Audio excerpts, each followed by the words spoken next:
The national media thinks what the Arizona Cardinals are doing is wrong. I don't. You are Locked On Cardinals, your daily Arizona Cardinals podcast.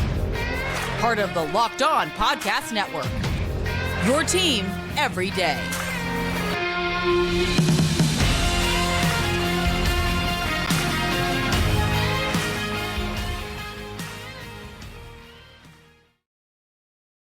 Locked On Cardinals, your team every day. Alex Clancy here. Follow me on Twitter at Clancy's Corner. Follow the podcast at Locked On AZ Cards. Please go like, subscribe, turn notifications on the YouTube channel.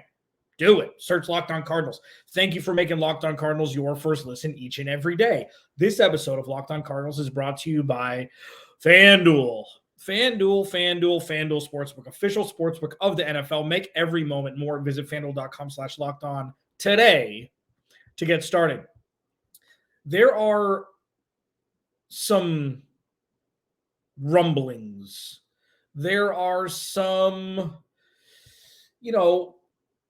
poorly slanted articles. There are power rankings amid this offseason so far. And the Arizona Cardinals are kind of being the butt of jokes. They're looked at as a lesser than. They're looked at as an organization that doesn't know what they're doing. They're looked at like they are not worthy of having a more in-depth discussion than what the hell are they doing out there in the desert? And while it, on the surface, looks like rational thinking to do so, if one were to dig deeper, it looks to be the opposite, the antithesis, couldn't be further from the truth. And that's what I'm going to discuss today. DeAndre Hopkins still in the news. Got to talk about it every day. Not only because I love DeAndre Hopkins, I did since he was drafted out of Clemson going to Houston. When he was traded to the Arizona Cardinals, it was a good day for me as a football fan, let alone someone who covers and does podcasts for the team for a long time. But still on the move. Aaron Wilson tweeted out that Buffalo is still seems to be the favorite to land him, even though there are other teams interested. Got to talk about it. So Sports Illustrated put out the offseason power rankings so far, and the Arizona Cardinals are last. And while, again, it looks like on the surface, it's obvious to say, what are they doing? Monty Ossenfort, Jonathan Gannon, Michael Bidwell, set up for failure. I don't know if Monty Ossenfort was the right hire. I don't know, blah, blah, blah, blah, blah, blah, blah, blah. What the Arizona Cardinals are doing, and I've been saying this for 6 weeks or 2 months, is undoing everything that Steve Keim did. And that's not directly correlative with Byron Murphy and Zach Allen signing elsewhere. I feel like Zach Allen got too much money the Cardinals were going to spend, and Byron Murphy has back concerns. They didn't want to pay him. I don't think that is direct correlative between Monty Ossenfort looking at those two guys and saying, those aren't my guys. That's not Jonathan Gannon and Nick Rowis looking and saying, those aren't my guys. I just think that with the ecosystem that Steve Keim built, one that is so fragile, one that with one hair out of place, everything could come crumbling down. The best course of action for the Arizona Cardinals after he was removed from his job was to undo everything that he did and start from scratch. I said weeks ago, the Cardinals have hit rock bottom, and that's exactly where they're supposed to be. The Cardinals have hit rock bottom, and that's the greatest thing that could happen for this organization. And while they've been so quiet, as if they were a hibernating bear, not knowing free agency was happening, I don't think another course of action would be better than what they're doing now. And this isn't me putting lipstick on a pig. This isn't me looking and saying, you know what? I need to fill a podcast. So let me say something I don't believe. Others may say things they don't believe. Everything that comes out of my big mouth, out of my big dumb face, I believe. And I think is right. And while that may spark disagreement, conversation, whatever, that's a byproduct. I am here to inform you with what I think is the best course of action for the Cardinals and why things are happening in the way in which they're currently happening. And while the national media, and I've had a bunch of national media members on this podcast, I ask them, do the Cardinals, are they even a blip on the radar? Do they ever have a segment where you're like, you know what, let's dedicate this to the Cardinals? Most of them say no. And that's not good, bad, or indifferent. What it is, though, is something that needs to be brought up when there are lists that come out and the Cardinals are in dead last. And yes, this offseason, they've ranked last in moves made. But that's not the story. The story is that they're not forcing anything. The story is that if Steve Keim were still here, he probably would have made a couple moves and oversigned a couple, veteran guys to keep them afloat and out of the doldrums of the NFL. And that would have been the wrong way to go about things because the Cardinals are a broken machine. The Cardinals have a fractured infrastructure. The Cardinals have been in a vacuum of cess for the last 10 years or 60, however you want to look at it. And that's not a negative thing to say. That's just the truth. Just look at it. The dictionary definition of the Arizona Cardinals or whatever city the Cardinals have played in, dysfunction, cheap owners, and players not wanting to play here aside from Larry Fitzgerald. And I'm not going to get into why Larry Fitzgerald played here for so long. So when the national media looks at what the Cardinals have done this offseason, sure, they'll rank them last, but they don't understand why this is happening. And Monty Ossenfort seems to have a very level-headed head on his shoulders. And what he and Michael Bidwell see as the best course of action for the future of the Arizona Cardinals, while it's under the guise of a wait and see with Kyler Murray and his health, this is a clear-cut plan to reemerge in 2024. And that thought process is one of, I'll say it again, level-headedness, calmness, not quick to rush and try to put a Band-Aid on the San Andreas fault that's in the foundation of the Arizona Cardinals right now. Not to try and use super glue to cover up all of the issues that have gone on with, player movement and player development, etc.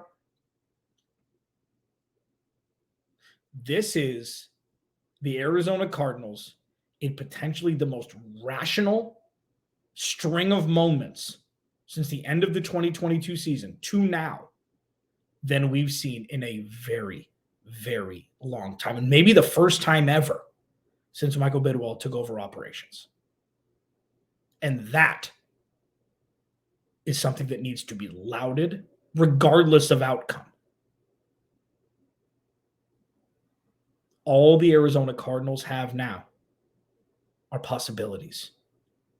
And that's something that they didn't have before the firing of Steve Keim and Cliff Kingsbury. And that is what needs to be remembered during this long, drawn-out process in an effort to make the Arizona Cardinals functional. Locked On Cardinals, your team every day. Alex Clancy here. Please like, subscribe to the YouTube channel. Leave your comments. I thank you for blowing up the comments. I'm here for you, man, and ladies. Man, lady, men and women. Thank you. Follow me on Twitter, Clancy's Corner. DeAndre Hopkins, I could talk about DeAndre Hopkins 13 hours a day. I feel like the over-under of 12.5, I would smash the over. Because there's so many tributaries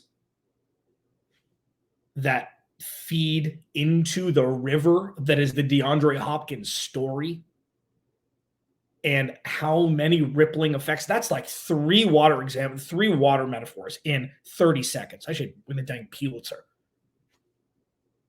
DeAndre Hopkins still at the forefront of what are the Cardinals going to do with DeAndre Hopkins.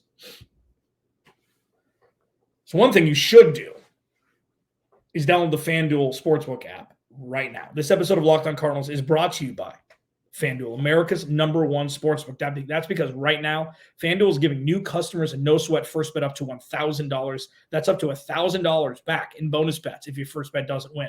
Just go to FanDuel.com/lockedon and sign up today to claim your no-sweat first bet. Then you can wager on anything, from the money line to point spreads to which team will be cutting down the net during NCAA tournament.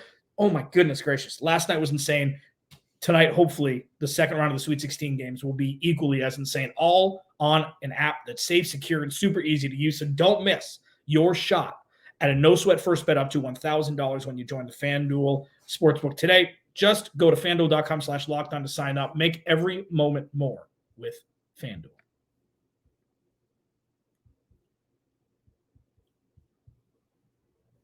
So this offseason has been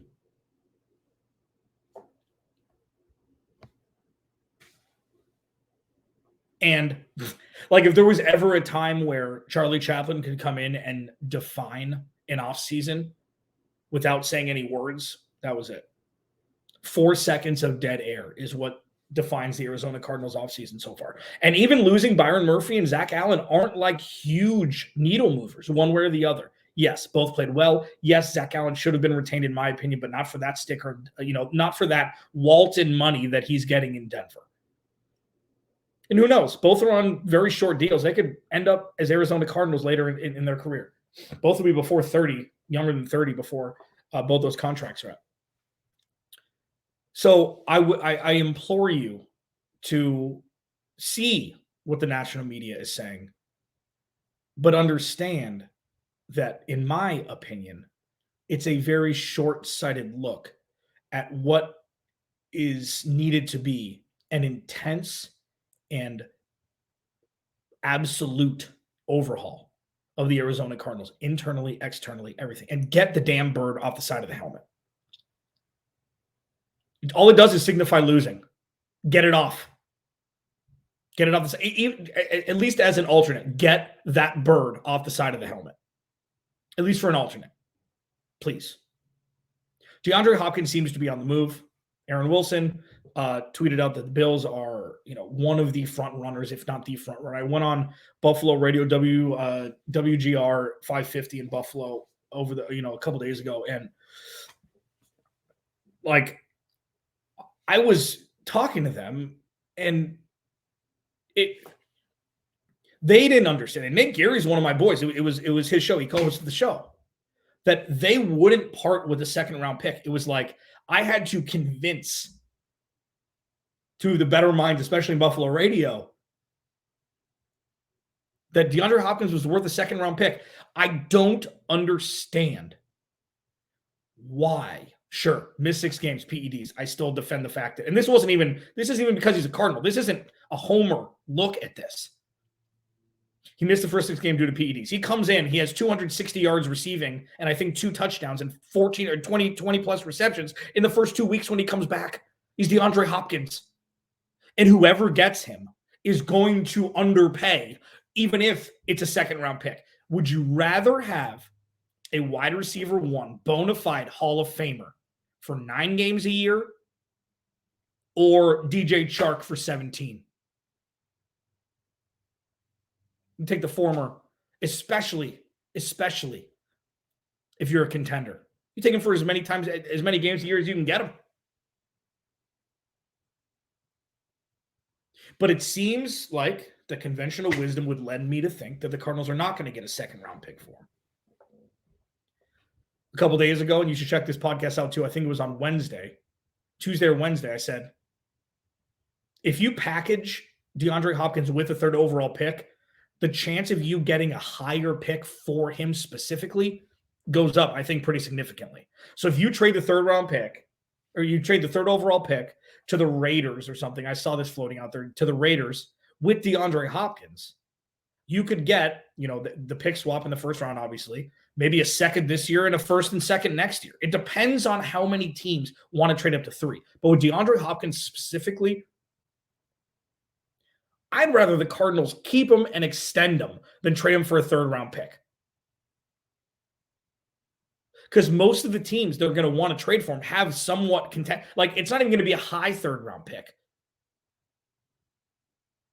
And when you're looking at DeAndre Hopkins as an entity, and as a human, as a person, like on and off the field, he's everything you want from a wide receiver one. Does he get upset when he doesn't get targets? Sure. Every wide receiver gets, even the lowest of the wide receiver 5s want more targets. But DeAndre Hopkins, and I will stand on this, until the Cardinals trade him for like a 3rd and a 5th, he garners at least a second-round pick. The first-round pick days are gone. But if you're the Chiefs and you're looking at the Bills emerging as a DeAndre Hopkins suitor, and you can get DeAndre Hopkins by giving a first-round pick instead of a second, would you do it?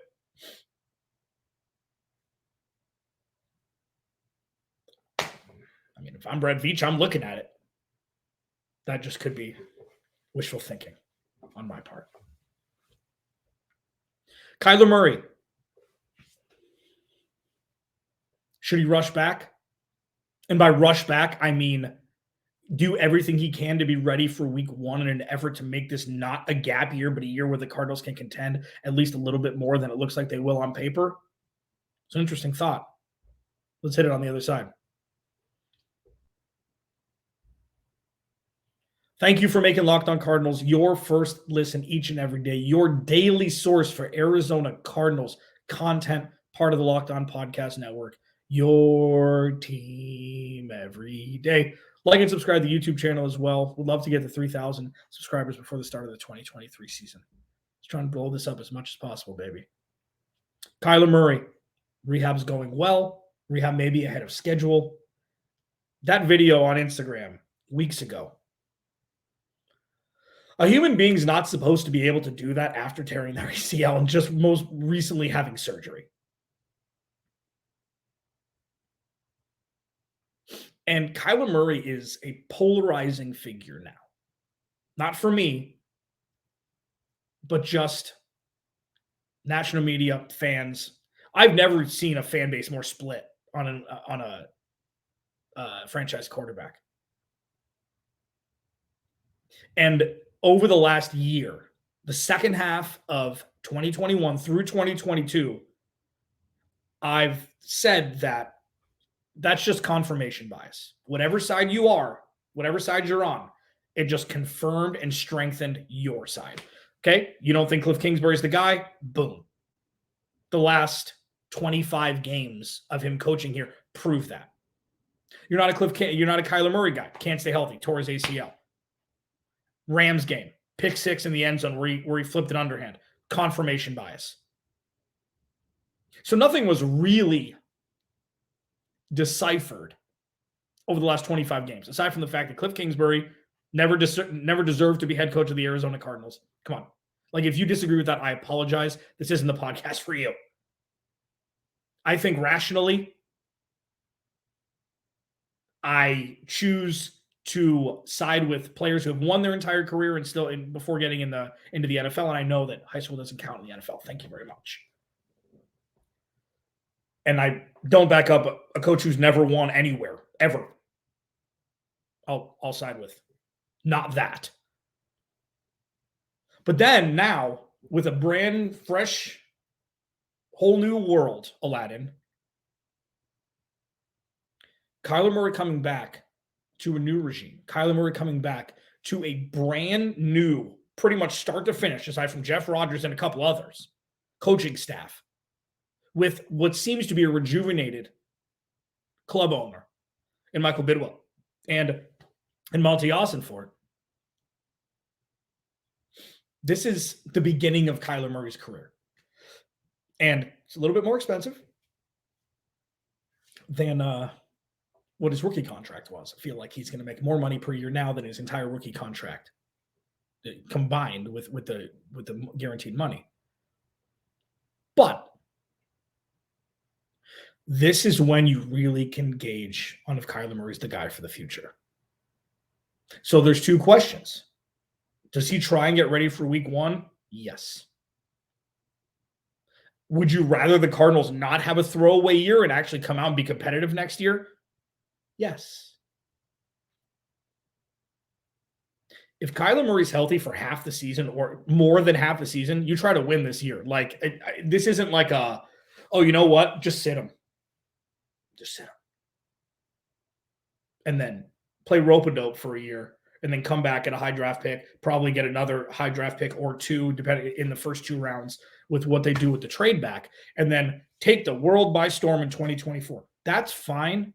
And I've even tweeted out and discussed, like, they should just sit Kyler Murray the whole year. That was predicated upon him missing half the season. If he's not back in week 9 and they're 1-7, sit him. He's not going to sit. He's Kyler Murray's competitor. Regardless if you think he is or not, he wants to win. And now, while the 2023 season is going to be much more about culture shift, culture strengthening, building a foundation that's could be a springboard for actual, rational, and functional success. If Kyler Murray's healthy, he's going to play. If Kyler Murray comes back in week 3 or week 4 and they're 1-3, Kyler Murray's a special athlete. He's a special player. And when you have a new offensive coordinator and a head coach who actually has been around winning in his career, and he has a fresh eyes on the NFL, fresh set of eyes on the NFL, that's when you're really going to be able to determine if Kyler Murray is the guy. How he responds to the most adversity he's ever had and felt in his entire football career and how he reacts to it. We're going to find out. And you know what? If he comes back healthy and the Cardinals win, 5 games next year and he regresses, we can 100% have the conversation on if Kyler Murray's the guy. But chances are we're going to have that conversation mid-2024 and not 2023 because he's going to be coming back from a major injury, and we're going to see the beginning of what the new regime and how the beginning of the new regime and how will impact Kyler Murray and in turn the entire organization. So it is going to be a stick and stay for the most part, where it's like TBD. What does this mean? Good or bad? TBD. Probably until the middle of the 2024 season. But if Kyler Murray is healthy in week 3 or week 4 and ready to play, giddy up. They shouldn't be rope-a-doping just to do it. And that, I'll leave you with a brain twister. Kyler Murray's coming back, and he's on track to play in the first few weeks. Why are you trading DeAndre Hopkins? I'll hit that tomorrow to kick off Locked On Cardinals. I'll talk to you then.